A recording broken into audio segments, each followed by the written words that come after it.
হত্যাকাণ্ড সহ যে সকল অনভিপ্রেত ঘটনা ঘটেছে সুষ্ঠু ও ন্যায় বিচারের স্বার্থে সে সকল বিষয় বিচার বিভাগীয়। এই শাসনকাল নিয়ে কথা বলতে গেলে প্রথমেই আসে এক প্রশ্ন, কিভাবে দীর্ঘায়িত হলো ক্ষমতা, কিভাবে একটি দল অজনপ্রিয় হয়েও এত দীর্ঘ সময় ধরে ক্ষমতায় থেকে গেল, আর তার পরিণামে দেশের জনগণ কি হারালো। এই প্রশ্নের উত্তর খুঁজতে গেলে বেরিয়ে আসে একের পর এক গল্প, যেখানে রয়েছে ক্ষমতার লোভ, নৈতিকতার পতন এবং গণতন্ত্রের বুনিয়াদকে ধ্বংস করার ঘটনা প্রবাহ, যার শুরুটা হয়েছিল 2008 সালের 29 ডিসেম্বর এক 11 সরকার পরবর্তী বাংলাদেশে এক নতুন যুগের সূচনার মধ্য দিয়ে। নবম জাতীয় সংসদ নির্বাচনে বিপুল ভোটে একচেটিয়া জয়লাভ করে আওয়ামী লীগ, যার নেতৃত্বে ছিলেন শেখ হাসিনা। সে সময় দেশের মানুষকে স্বপ্ন দেখানো হয়েছিল পরিবর্তনের, উন্নয়নের, গণতন্ত্র পুনরুদ্ধারের নামে কথিত ডিজিটাল বাংলাদেশের। কিন্তু সেই স্বপ্ন ধীরে ধীরে রূপ নেয় এক বিভীষিকাময় বাস্তবতায়। 15 বছরের শাসনকালে বিশ্বজুড়ে আলোচনায় স্থান পায় আওয়ামী লীগ সরকারের ক্ষমতার অপব্যবহার আর মেগা প্রকল্পের নামে ব্যাপক লুটপাট। এই 15 বছরে প্রশাসন, বিচার বিভাগ এবং আইন শৃঙ্খলা বাহিনীর দলীয়করণ ছিল এতটাই গভীর যে সরকার তার ক্ষমতাকে টিকিয়ে রাখতেই সবকিছু করেছিল। প্রশাসনের গলদ, বিচার বিভাগের অবিচার এবং আইন শৃঙ্খলা বাহিনীর নির্যাতন সব মিলিয়ে এই শাসনকালকে মনে করা হয় এক অধ্যায়, যেখানে জনগণের অধিকার বারবার হয় পদদলিত। এই শাসন ব্যবস্থার পেছনে ছিলেন কিছু উচ্চপদস্থ কর্মকর্তা, যারা সরকারকে ধরে রাখার জন্য করেছেন নিজেদের ক্ষমতার অপব্যবহার। তাদের মধ্যে অন্যতম ছিলেন এইচ.টি. ইমাম, যিনি প্রশাসনকে দলীয়করণের মাধ্যমে প্রভাবিত করেছিলেন নির্বাচনকে। 2014 সালে তার স্বীকারোক্তি আজও দেশবাসীর মনে গেঁথে আছে, যেখানে তিনি বলেছিলেন কিভাবে প্রশাসনের সদস্যদের ব্যবহার করা হয়েছে নির্বাচন পরিচালনার কাজে।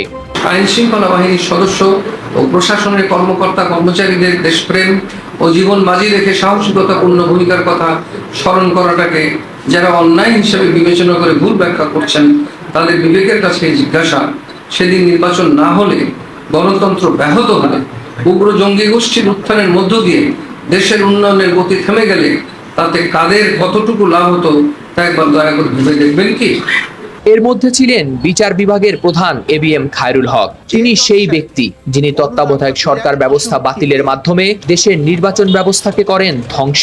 তার এই সিদ্ধান্ত গতিপথ নির্ধারণ করে দিয়েছিল পরবর্তী 14 বছরের শাসন ব্যবস্থার, যার কলমের খোঁচায় ধ্বংস হয়ে যায় সুষ্ঠু নির্বাচন ব্যবস্থা। আওয়ামী লীগের ক্ষমতাকে শক্তিশালী করতে আরও গুরুত্বপূর্ণ ভূমিকা পালন করেন মেজর জেনারেল অবসরপ্রাপ্ত তারিক আহমেদ সিদ্দিক এবং সাবেক সেনাপ্রধান জেনারেল অবসরপ্রাপ্ত আজিজ আহমেদ। এরা সামরিক বাহিনীতে রাজনীতির অনুপ্রবেশ ঘটিয়ে করেন দলীয়করণ, অনেক মেধাবী অফিসারের ক্যারিয়ারে তৈরি করেন প্রতিবন্ধকতা এবং গুমের ঘটনার মাধ্যমে দমন করেন সরকার বিরোধীদের। এসবের মাধ্যমে তারা সরকারকে ক্ষমতায় ধরে রাখার জন্য করেন নিজেদের ক্ষমতার সর্বোচ্চ অপব্যবহার। একটি দেশের গণতন্ত্রের মূল চালিকা শক্তি হলো নাগরিকদের ভোটাধিকার, আর তা নিশ্চিত করতে যাদের ছিল সর্বোচ্চ দায়িত্ব, সেখানেই 2012 থেকে 2022 সাল পর্যন্ত দায়িত্ব পালন করা 3 নির্বাচন কমিশনার কাজী রকিবউদ্দিন আহমদ, কে.এম. নুরুল হুদা এবং কাজী হাবিবুল আউয়াল করেছেন একের পর এক প্রশ্নবিদ্ধ নির্বাচন। প্রতিটি প্রশ্নবিদ্ধ নির্বাচনের আয়োজন করে ভূমিকা রাখেন আওয়ামী লীগ সরকারকে ক্ষমতায় ফিরিয়ে আনার। তাদের সময়ে অনুষ্ঠিত প্রতিটি নির্বাচন ছিল বিতর্কিত, যা বিবেচিত হয় গণতন্ত্রের জন্য একটি কালো অধ্যায় হিসেবে। এই যে রক্তারক্তি গন্ডগোল আমরা চাই না, কখনোই চাই না। সরকারের আয়ের বড় একটি খাত বিদ্যুৎ খাত, আর এই বিদ্যুৎ খাতের দুর্নীতি এবং অপব্যবহারের পেছনেও ছিলেন উচ্চপদস্থ কর্মকর্তারা। সাবেক প্রধানমন্ত্রীর মুখ্য সচিব মোহাম্মদ আবুল কালাম আজাদ এবং আহমদ কায়কাউস বিদ্যুৎ খাতের চুক্তি এবং নবায়ন প্রক্রিয়ায় নিজেদের স্বার্থকে অগ্রাধিকার দিয়ে দেশের অর্থনীতিতে সৃষ্টি করেন বিশাল চাপ। তাদের এই কর্মকাণ্ড দেশের বিদ্যুৎ খাতকে ঠেলে দেয় একটি সংকটময় পরিস্থিতির মুখে।